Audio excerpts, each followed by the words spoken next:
வணக்கம். இன்றைக்கி இந்த வீடியோவில் நம்ம பார்க்க போகிறது, இந்த சேனலில் இதுக்கு முந்தின வீடியோவில் நம்ம கோரா சில்க் சாரிக்கு இந்த ப்ளவுஸ் மாடல் ஸ்டோன் ஒர்க் வச்சு ஒரு ஆரி ஸ்டைலில் ஒரு அழகான டிசைன் நம்ம பண்ணணும். அந்த ப்ளவுஸோட ஸ்லீவ் தான் நம்ம இப்போ கட் பண்ணி தைக்கிறதா பார்க்க போகிறோம். இது எல்போ வரைக்கும் வர மாதிரி உள்ள ஸ்லீவ் மாடல். அது எப்படி பண்ணுறது அப்படிங்கிறத பார்க்கலாம். அதுக்கு முன்னாடி இந்த சேனலை இது வரைக்கும் சப்ஸ்கிரைப் பண்ணாதவங்க சப்ஸ்கிரைப் பண்ணுங்கள். சப்ஸ்கிரைப் பட்டனை கிளிக் பண்ணி பெல் ஐக்கானையும் கிளிக் பண்ணுங்கள். இந்த சேனலில் வர வீடியோஸ் எல்லாமே நீங்கள் மிஸ் பண்ணாமல் பார்க்கலாம். இது சாரியில் இருக்கிற பார்டருக்கு மேட்ச் ஆகிற மாதிரி பிங்க் கலர் 1/4 மீட்டர் தேவையானது. இப்போது இந்த மாதிரி ஸ்டோன் எடுத்துருக்கிறேன். அப்புறம் ball chain, tube bead, lace இதெல்லாம் தேவையானது. இது 2 ஸ்லீவுக்கும் சேர்ந்த மாதிரி மெயின் கிளாத்தும் லைனிங் கிளாத்தும் கட் பண்ணியிருக்கிறேன். இதோட நீளம் 11.25 இன்ச் அளவுக்கு, தைச்சதுக்கப்புறம் 10.5 இன்ச்சு வரும். 9.5 இன்ச்சு சுற்றளவு இருக்குது. இப்போ 2 சின்ன பேப்பர் கேன்வாஸ் இந்த மாதிரி எடுக்கலாம். அதை 2ஆக மடிக்கலாம். மடிப்பு பாகத்திலிருந்து 2.5 இன்ச்சுக்கு சைடில் அடையாளப்படுத்துகிறேன்.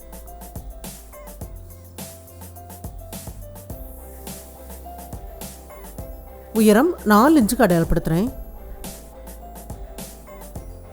இதை ஒரு அரை வட்டமாக வரைஞ்சி விடலாம். வரைஞ்சிட்டு வெளிப்பக்கம் 1 இன்ச் அளவு கேன்வாஸ் இருக்கிற மாதிரி அடையாளப்படுத்திட்டு கட் பண்ணி எடுத்துடலாம்.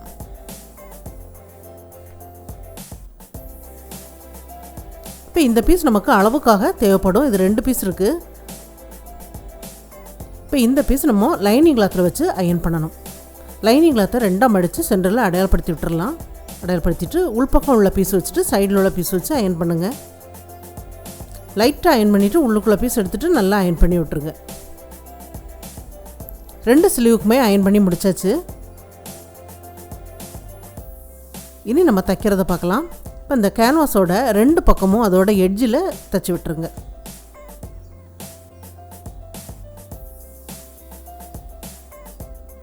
தைச்சதுக்கப்புறம் மெயின் கிளாத்துக்கு மேலே வைக்கலாம். மெயின் கிளாத்துக்கு மேலே வச்சுட்டு இந்த பார்டர் பகுதியில் 1/4 இன்ச்சு விட்டு ஒரு தையல் தைக்கலாம்.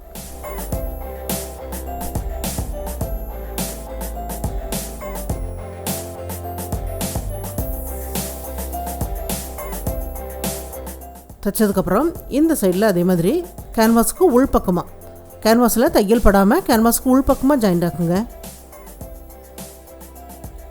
ஜாயிண்ட் ஆக்குனதுக்கப்புறம் 1/4 இன்ச்சு கிளாத்தை விட்டு கட் பண்ணி எடுத்துகிட்டு சுற்றி இந்த மாதிரி கிராஸில் கட் பண்ணி விட்டுருங்க.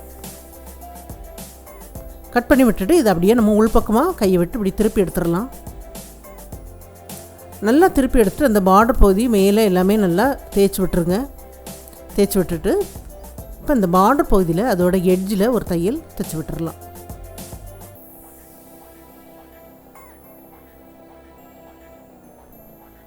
எட்ஜில் தைச்சதுக்கப்புறம் வெளிப்பக்கம் ஜாயிண்ட் ஆக்கலாம்.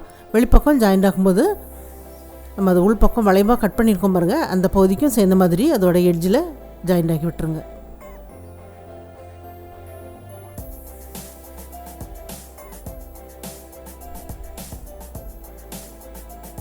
தைச்சி முடிச்சாச்சு. இப்போ இந்த கேன்வாஸ் இருக்குது பாருங்கள், இதோட அளவு உயரம் 1 இன்ச்சு அதிகமாக எடுத்து வைங்க. இதோட நீளம் இந்த கேன்வாஸ் 5 இன்ச்சு இருக்குது. அப்போ இதோட நீளம் நம்ம 15 இன்ச் அளவு கிளாத் எடுக்கணும். 3 மடங்கு அதிகமாக இருக்கணும் அந்த மாதிரி. இப்போ தையலுக்கும் சேர்த்து 17 இன்ச்சு எடுத்துருக்கிறேன். சைடில் நமக்கு ஜாயிண்ட் ஒவ்வொரு இன்ச்சு அந்த மாதிரி விட்டு 17 இன்ச்சு எடுத்துருக்கிறேன். அதே மாதிரி 2 பீஸ் இருக்குது. இது மெயின் கிளாத் மட்டும் இந்த அளவுக்கு வேணும். 1 இன்ச் அளவு கிளாத்தை விட்டுட்டு அதுக்கப்புறமா நம்ம ப்ளீட் வைக்கலாம். ப்ளீட் வைக்கும்போது நம்ம எந்த அளவுக்கு மடிக்கிறோமோ அந்த அளவுக்கு கிளாத்து உள்பக்கமாக போகணும். 1/4 இன்ச் அளவு அந்த ப்ளீட் இருக்கிற மாதிரி அப்படியே தைச்சி விடுங்க. அந்த மாதிரி தைக்கும்போது நம்ம 3 மடங்கு கிளாத் எடுத்தோம் பாருங்கள், அந்த அளவு சரியாக வரும். சைடில் முடிக்கும் போதும் 1 இன்ச்சு கிளாத்தை விட்டுட்டு முடிச்சுருங்க. தைச்சதுக்கப்புறம் மேலே நம்ம தைச்சிருக்கோம் பாருங்கள், அதே மாதிரி கீழையும் அப்படியே அந்த மடிப்பு இருக்கும் பாருங்கள், அதை அப்படியே வச்சுட்டு தைச்சி விட்டுருங்க.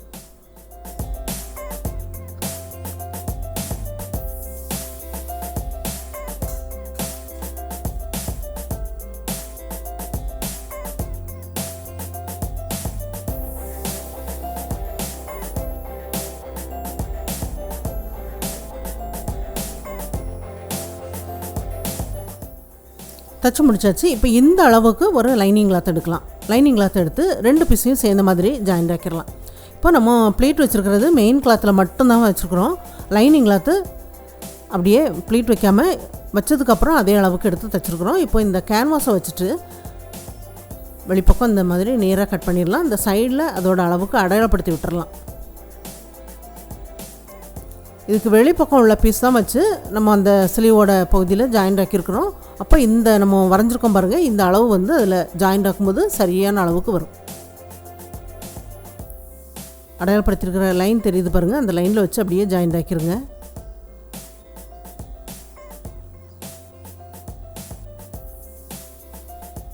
ஜாயிண்ட் ஆக்கியாச்சு. இப்போ திருப்பி பார்க்கலாம். எக்ஸ்ட்ரா கிளாத்தை கட் பண்ணி எடுத்துடலாம். லைனிங் கிளாத்து உங்களுக்கு நிரப்பாக இருக்குது பாருங்கள்.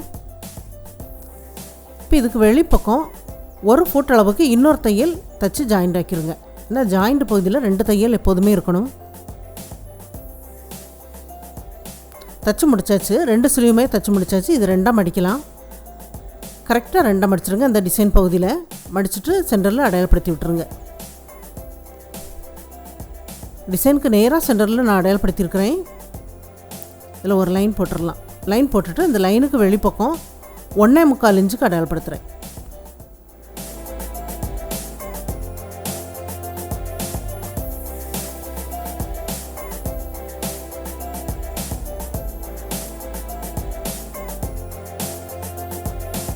அதே மாதிரி இந்த சைட்லேயும் 1.25 இன்ச்சுக்கு அடையாளப்படுத்திடலாம். 2 சைட்லையுமே அடையாளப்படுத்திட்டு அதில் ஒரு லைன் போட்டு விட்டுறலாம். லைன் போட்டு விட்டாச்சு. இப்போ இந்த லைனில் க்ளூ வச்சு அதுக்கு மேலே நம்ம லேஸ் வச்சு ஃபஸ்ட்டில் நம்ம ஒட்டி விட போகிறோம். இந்த லேஸ் வந்து மேலேருந்து கீழே கொஞ்சம் எக்ஸ்ட்ரா 1 இன்ச் அளவு இருக்கிற மாதிரி கட் பண்ணி எடுங்க. இந்த ஒவ்வொரு லைனுக்கும் எவ்வளோ நீளம் வேணுமோ அதை விட எக்ஸ்ட்ரா 1 இன்ச் அளவு இருக்கிற மாதிரி விட்டு கட் பண்ணுங்கள். மேலேருந்து ஜாயிண்ட் ஆக்கலாம்.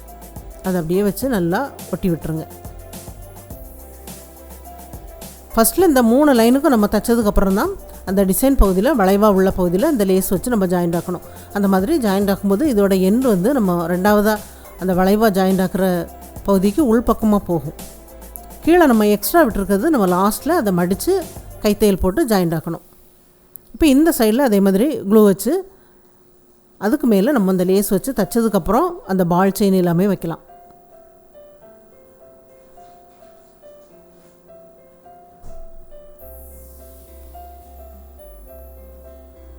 ஏதாவது ஒரு வெயிட் இந்த மாதிரி வச்சுக்கோங்க. ஏன்னா அந்த லேஸ் அப்படிங்கும்போது ஒரு பக்கம் வச்சுட்டு இன்னொரு பக்கம் வைக்கும்போது கொஞ்சம் இழகிற மாதிரி இருக்கும். அதனால் கொஞ்சம் வெயிட் வச்சுட்டு அந்த மாதிரி வைங்க.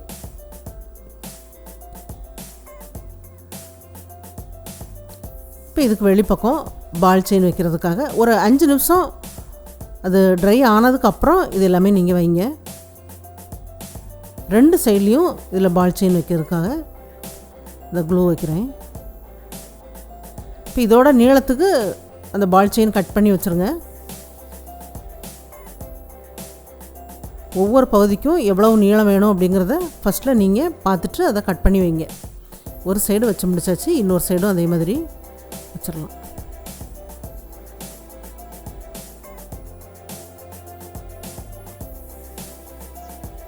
இதெல்லாம் வச்சதுக்கப்புறம் நம்ம இந்த 3 லைன் கீழே போட்டிருக்கோம் பாருங்கள், அந்த லைனுக்கு நம்ம பால் செயின் வைக்கலாம்.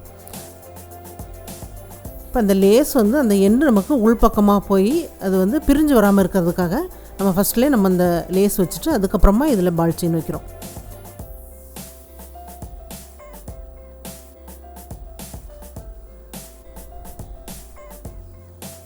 இதுலேயுமே 2 சைட்லேயும் நான் வைக்கிறேன். ப்ளவுஸில் முதுகு பாகத்தில் ஒரு சைடில் தான் வச்சுருந்தேன். இது வந்து நேராக வர்றதுனால இதில் 2 சைடும் வச்சா தான் நல்லாயிருக்கும். 3 லைனுக்குமே அதே மாதிரி வச்சு முடிச்சாச்சு. வச்சதுக்கப்புறம் மேலேருந்து இந்த உயரம் எவ்வளோ இருக்குன்ட்டு பார்த்துட்டு அதை நம்ம 4ஆக பிரிக்கலாம். இப்போ ஒரு 1.25 இன்ச்சுக்கு நான் அடையாளப்படுத்துகிறேன்.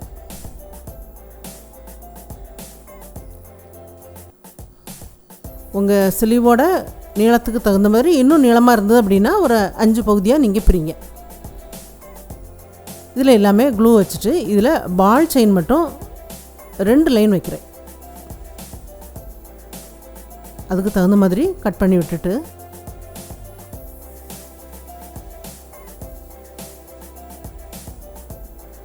இதில் லேஸ் வைக்கல, பால் செயின் மட்டும் வைக்கிறேன். 2 லைன் வைக்கிறேன். வச்சதுக்கப்புறம் இதில் நம்ம ஸ்டோன் எல்லாமே வச்சு விடணும். கரெக்டாக அந்த சென்டரில் இந்த க்ரீன் கலர் ஸ்டோன் வைக்கிறதுக்கு அடையாளப்படுத்திட்டு கொஞ்சம் க்ளூவை அதிகமாக வைங்க, வெளிப்பக்கம் வர்ற மாதிரி. அதை சுற்றி வர்ற அளவுக்கு பால் செயின் கட் பண்ணி விட்டுட்டு அதை அப்படியே ஒட்டி விட்டுருங்க. ஒட்டி விட்டுட்டு அடுத்ததாக பிங்க் கலர் ஸ்டோன் வைக்கிறதுக்கு, இந்த ஸ்டோனில் எல்லாமே ஹோல் இருக்கிற மாதிரி உள்ள ஸ்டோன்.